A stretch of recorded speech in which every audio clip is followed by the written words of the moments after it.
Golden दास भी तो संवैधानिक की लड़ाई लड़ रहे थे, उन्हें गिरफ्तार कर लिया गया। गोल्डन भाई हमारे साथी हैं। हाँ। और जज्बे के साथ न्याय दिलाने गए थे।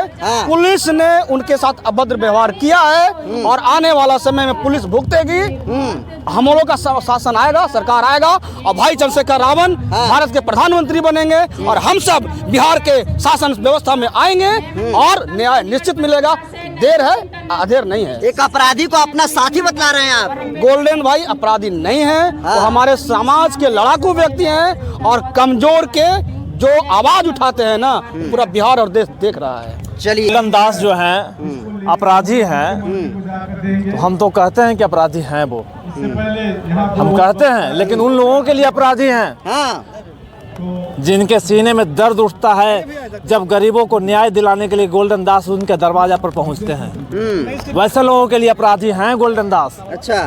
और ये षड्यंत्र रच कर जो हमारे समाज के उभरता हुआ सितारा गोल्डन दास जगह जगह जाकर लोगों को जगाने का काम करते हैं और लोगों को हौसले और हिम्मत देते हैं और इंसाफ दिलाने के काम करते हैं। ये चुभता है उन मनुवादियों को जो सरकार के उस तंत्र में छुप कर बैठे हुए हैं और वो कहते हैं कि मैं सरकारी तंत्र का आदमी हूँ, लेकिन मैं इस बात को नहीं मानता हूँ। जबकि गोल्डन दास क्या AK-47 लेकर चलता है? नहीं। तो फिर आप कैसे बार बार लगातार उन्हें अपराधी घोषित कर रहे हैं? तड़ाक बोलते हैं पुलिस एक संवैधानिक दायरे में रहकर। क्यों पुलिस आखिर इस तरह का रवैया क्यों अपनाती है? हमारे गरीब गुरबों के साथ गाली गलौज मारपीट वो वर्दी के दम पर दिखाते हैं। क्या वर्दी उनके बाप का है? यहाँ पर तमाम भंते लोग जो है एकजुट हुए हैं और देखिए गोल्डन दास की रिहाई की भी मांग उठ रही है। क्या नाम हुआ सर? अशोक पासवान गया बुध गया बिहार से हैं। चश्मा लगाकर यहाँ पर भंते की रैली में आप लोग क्या कर रहे हैं? ये भंते की रैली पर्सनल रैली नहीं है श्रीमान। हाँ। ये मांग है 1949 एक काला कानून है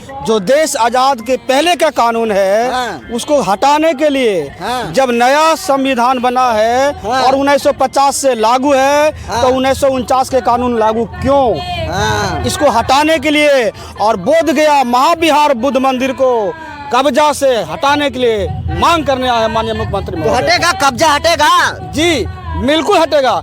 जिस तरह से हम बहुजन समाज धीरे धीरे 85% के लोग एक हो रहे हैं, कब्जा निश्चित हटेगा। और आने वाला समय में हम लोग शांति प्रदर्शन अभी कर रहे हैं, बाकी आगे और हमारा रास्ता बदलेगा और माननीय मुख्यमंत्री को झुकना होगा और पूर्णतः बोध गया महाविहार बौद्धों के हाथों में देना होगा। अभी एक कमेटी बनी है बोध गया में जो 9 सदस्यीय कमेटी है, उसमें 4 बौद्ध हैं, 4 ब्राह्मण हैं और एक वहाँ के जिलाधिकारी अध्यक्ष हैं।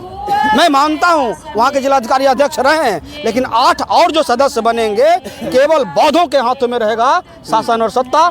वहाँ मैं बता दूं RTI के माध्यम से 80 लाख रुपया जो अन्य ब्राह्मण समाज के लोग ने बोध गया मंदिर से चुरा करके और हटा गायब कर दिया है। इस विषय के लिए हम लोग आए हैं और मांग करते हैं कि तुरंत अविलंब उस काला कानून को हटाइए और पूर्णतः बौद्धों को हाथों में सत्ता दीजिए।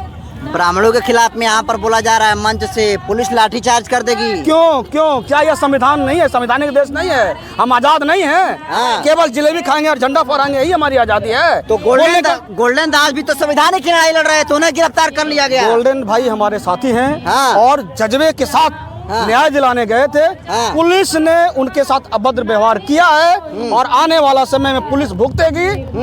हम लोगों का शासन आएगा, सरकार आएगा और भाई चंद्रशेखर रावण भारत के प्रधानमंत्री बनेंगे और हम सब बिहार के शासन व्यवस्था में आएंगे और न्याय निश्चित मिलेगा। देर है, अधेर नहीं है। एक अपराधी को अपना साथी बतला रहे हैं आप। गोल्डन भाई अपराधी नहीं है, वो हमारे समाज के लड़ाकू व्यक्ति हैं और कमजोर के जो आवाज उठाते हैं ना, पूरा बिहार और देश देख रहा है। चलिए महोदय एक सेकंड, काफी देर से मैं कहता हूँ बिहार सरकार बौद्धिस्ट मठ का ब्राह्मण से मुक्त दिलाओ, अन्यथा कुर्सी खाली करो। मैं नीतीश कुमार को यह अल्टीमेटम देता हूँ। श्रीमान इधर अभी आपका जो लगातार सवाल है कि गोल्डन दास जो हैं अपराधी हैं, तो हम तो कहते हैं कि अपराधी हैं वो, हम कहते हैं, लेकिन उन लोगों के लिए अपराधी हैं जिनके सीने में दर्द उठता है जब गरीबों को न्याय दिलाने के लिए गोल्डन दास उनके दरवाजा पर पहुंचते हैं। वैसे लोगों के लिए अपराधी हैं गोल्डन दास। अच्छा। और ये षड्यंत्र रच कर जो हमारे समाज के उभरता हुआ सितारा गोल्डन दास जगह जगह जाकर लोगों को जगाने का काम करते हैं और लोगों को हौसले और हिम्मत देते हैं और इंसाफ दिलाने के काम करते हैं। ये चुभता है उन मनुवादियों को जो सरकार के उस तंत्र में छुप कर बैठे हुए हैं और वो कहते हैं कि मैं सरकारी तंत्र का आदमी हूँ, लेकिन मैं इस बात को नहीं मानता हूँ। जबकि गोल्डन दास क्या AK-47 लेकर चलता है? नहीं। तो फिर आप कैसे बार बार लगातार उन्हें अपराधी घोषित कर रहे हैं? तू तड़ाक बोलते हैं पुलिस एक संवैधानिक दायरे में रहकर बात करनी चाहिए। क्यों पुलिस आखिर इस तरह का रवैया क्यों अपनाती है? हमारे गरीब गुरबों के साथ गाली गलौज मारपीट वो वर्दी के दम पर दिखाते हैं। क्या वर्दी उनके बाप का है?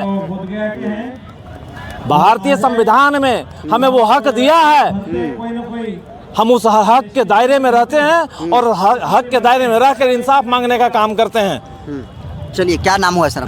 सत्येंद्र बौद्ध। धन्यवाद।